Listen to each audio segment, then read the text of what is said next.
First, you need to create a manual order. Fill in the necessary order info and move to the next section. Here you will need to add products to your order. Use the search to find the products you wish to add and choose the appropriate quantity.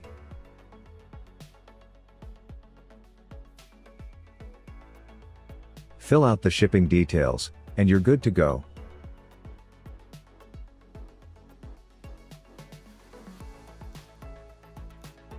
Next, you can go ahead and use Way to Pay Me, our flexible and convenient payment collection system.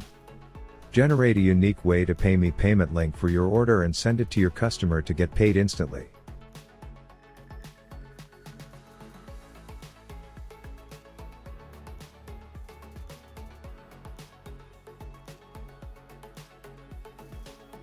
Your customer simply needs to fill out their credit card details and send their payment your way in a matter of seconds.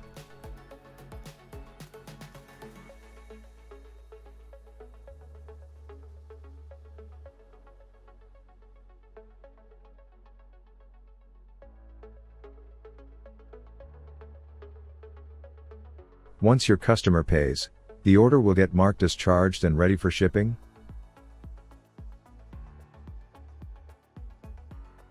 You can also manually charge a credit card and save it for future use.